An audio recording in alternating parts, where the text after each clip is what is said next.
see something for you and your family. Make a puppet from things you've got. Scissors and glue, now write the plot. Watch, make, share. Today on People Behind the Puppets, I'm here with Amber Donovan. Amber has worked on loads of our shows, including A Very Old Man with Enormous Wings and Red Riding Hood and the Wolf. Hello Amber, I'm Angel. Nice to meet you. Hello Angel, nice to meet you too. Thank you. So Amber, tell us, how did you first get into designing and making puppets? Well, Angel, I started out actually doing illustration work. I was studying that, and I went to a puppet theatre in Norwich in East Anglia. Oh yes, I know it. Yes, have you been there? Yes. Lovely. Yeah, I did some volunteering over a summer holiday at the puppet theatre, and I just fell in love. I was hooked after that. I got introduced to the puppetry community, had an insight into the contemporary world of puppetry, and yeah, I was hooked. And what is it that you really enjoy most about making puppets? I like everything about making puppets. The process, learning new materials, meeting other puppet makers, other puppeteers, collaborating. It's all really fun. A bit of everything, really. Seeing a character develop out of a block of wood or materials. It's a lovely job. Yeah, it certainly is. So when you're making, what are 3 things you need to consider? 3 things. Okay. You need to consider, what do you want the puppet to do? So how do you want it to move? What's it going to do in the show? And what kind of character is it?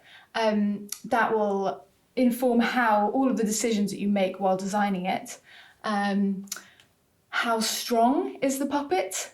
So in a show, it's going to be used lots and lots of times. It might do the same movement lots of times. So every single joint you do, every single connection, every material, you have to know that it's not going to break and the head of the puppet is not going to fall off in the middle of the Gosh, that would be awful! Yeah. Okay. Oh, and the third one? Yes. The third one, I had a third one. You can't remember? What's my third one? You've said 2 very good ones. If you remember, we'll come back to it. Okay, Amber, what is your favourite type of puppet? That is a really hard question because I do love all kinds of puppets. I think, well, you are a lovely puppet. You're one of my favourite kinds of puppets. I really enjoy, a lot of the puppetry that they do at the Little Angel Theatre, tabletop, Bunraku style puppetry. You can get real kind of care and attention to the movement when the puppeteers are close to the puppet.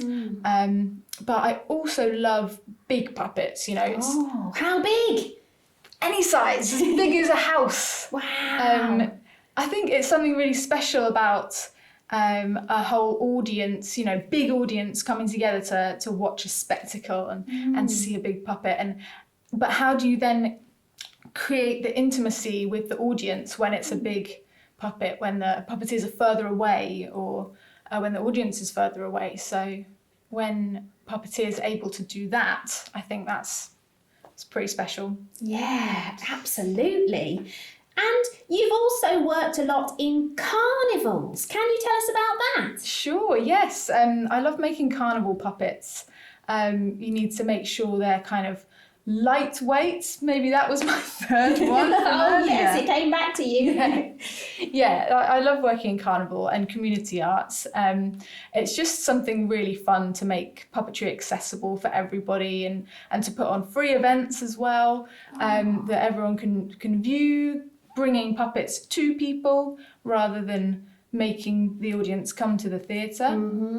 It's just something really joyful. It's a really joyful way to share puppetry and sort of, celebrate with the community. Yeah. Speaking of joy, have you got a puppet that our viewers can make at home? Yes, I do. Oh, let's have a look. a lovely little fluttery butterfly. Oh, beautiful. How did you make it, Amber? Well, the instructions are all going to be in a pack you can access from the Little Angel Theatre. Oh, yes. But basically, it's a squishy, splatty, folding puppet. Wow, squishy and splatty. So all you do is blob on paint, fold it, and squish it together, and then you'll get a lovely symmetrical butterfly design. Oh, they'd look nice in a carnival, wouldn't Do they? you think? Yeah, I do. Excellent. So yes, you can download the instructions and make one just like Amber's. Amber, thank you so much for joining me today. It's been lovely. Thank you, Angel. It's been a pleasure. You're welcome. Bye, everyone. See you next time.